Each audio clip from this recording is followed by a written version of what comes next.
నారాయణ. మనము మహాకవి బమ్మెర పోతనామాత్య అనువదించినటువంటి శ్రీ మహాభాగవతమును పారాయణం చేస్తున్నాము. మనం ప్రథమ స్కందంలో ఉన్నాము. మనము రోజు ఆంజనేయుని ధ్యానమంత్రం చెప్పుకుందాము. తర్వాత పద్యాలు మరియు వాటి యొక్క అర్థాలు భావాలు పారాయణం చేద్దాము. ఓం శ్రీ ఆంజనేయం మహావీరం బ్రహ్మ విష్ణు శివాత్మకం బాలార్క సదృశాకారం రామదూతం నమామ్యహం. కౌండిన్యగోత్ర సంకలితుడాపస్తంభ సూత్రుండు పుణ్యుండు సుభగుడైన భీమన మంత్రికి ప్రియపుత్రుడన్నయ్య కలకంటి తద్భార్య గౌరమాంబ కమలాప్తు వరమునగనియే సోమన మంత్రి వల్లభ మల్లమ వారి తనయుడెల్లనయతనికి నిల్లాలు మాచమ వారి పుత్రుడు వంశవర్ధనుండు లలితమూర్తి బహుకళానిధి కేసన దానమాన నీతి ధనుడు గనుడు ధనకు లక్కమాంబ ధర్మగేహినిగాగా మనియే శైవ శాస్త్రమతము గనియే. ఇక మా వంశాన్ని గురించి చెప్తాను అని పోతనమాత్యులు అంటున్నారు. మా గోత్రం కౌండిన్యస గోత్రం. ఆపస్తంభ సూత్రం. పుణ్యుడు భాగ్యవంతుడైన భీమన మంత్రికి ప్రియపుత్రుడైన అన్నయ్య. ఆ అన్నయ్య మంత్రికి భార్య మధురంగా మాట్లాడే గౌరమాంబ. సూర్యవర ప్రసాదం వలన ఆ దంపతులకు సోమన జన్మించాడు. ఆ సోమన మంత్రి భార్య మల్లమ, వారి పుత్రుడు ఎల్లన భార్య మాచమ, వారి కొడుకు వంశవర్ధనుడైన కేసన. ఆయన చాలా గొప్పవాడు. ఆయన బహులలితుడు, బహుకళానిధి, దానశీలి, మానధనుడు, నీతిపరుడు. తనకు లక్కమాంబను సహధర్మచారిణిగా వరించి శాస్త్ర సమ్మతంగా శైవ మతాన్ని స్వీకరించాడు. నడవదు నిలయము వెలువడి తడవదు పరపురుషు గుణము ధనపతి నుడువం గడవదు వితరణ కరుణలు విడువదు లక్కాంబ విబుధ విసరము ఒగడన్. ఆ లక్కమామ పండిత మండలి పొగిడేటట్లుగా ఇల్లు దాటి బయటకు వెళ్ళదు. పరపురుషుల గుణములను గురించి ఎప్పుడూ మాట్లాడదు. తన భర్త మాట ఎప్పుడు జవదాటదు. దానగుణము దయాగుణము ఈ రెండింటిని ఎప్పుడూ విడిచిపెట్టదు.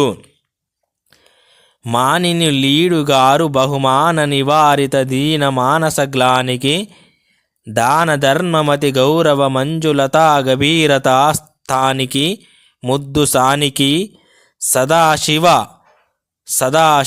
పాదయుగార్చనానుకం పా నయ వాగ్భవానికిని బమ్మెర కేశయ లక్కసానికిని. ఆమె ఇచ్చే బహుమానముల చేత దీనుల యొక్క మనస్సులలో ఉండే బాధ తొలగిపోతుంది. దానము, ధర్మము, బుద్ధి చాతుర్యము, మనోజ్ఞము, గాంభీర్యము వీటికి ఆమె స్థానము. అన్నిటా అధికురాలు ఆమె. సదాశివుని యొక్క పాదములను అర్చించుటయందు సాక్షాత్తు పార్వతీదేవిలా కనిపించే ఆ బమ్మెర కేసన మాత్యుని భార్య అయిన లక్కమ్మ గారికి లోకంలో ఏ స్త్రీలు సాటిరారు. ఆ మానినికిం బుట్టితి మేమిరువుర మగ్రజాతుడీశ్వర సేవ కాముడు తిప్పన పోతన నామ వ్యక్తుండ సాధునయ యుక్తుండన్. ఆ లక్కమ్మ గారికి ఇరువురు సంతానము. అందులో పెద్దవాడు తిప్పన ఈశ్వరుణ్ణి సేవించడందు మనస్సు కలవాడు.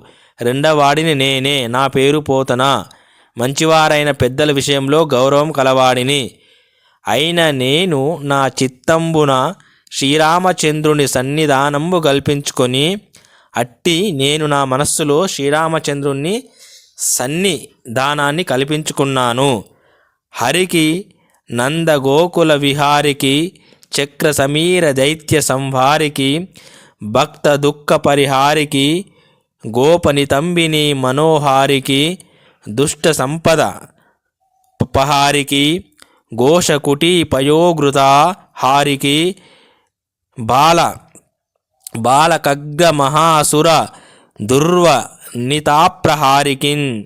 హారములు ధరించిన వానికి, నందగోకులములు వివరించిన వానికి, తన చక్రం చేత తృణావర్తుడైన దైత్యును సంవరించిన వానికి, భక్తుల యొక్క దుఃఖములను పరిహరించేవానికి, గోపకాంతల యొక్క మనస్సులను హరించిన వానికి, దుష్టుల యొక్క సంపదలను హరించిన వానికి, వ్రేపల్లెలో గోపకాంతల కుటీరములలో పాలు నెయ్యి అపహరించిన వానికి, పిల్లల పాలిటి పెనుభూతమైన దుష్టురాలైన వనిత అయిన పూతననే రక్కసిని సంవరించిన వానికి, నమస్కారము చేస్తున్నాను. ఓం శాంతి శాంతి శాంతి. హరి ఓం తత్సత్. శ్రీరామకృష్ణార్పణమస్తు.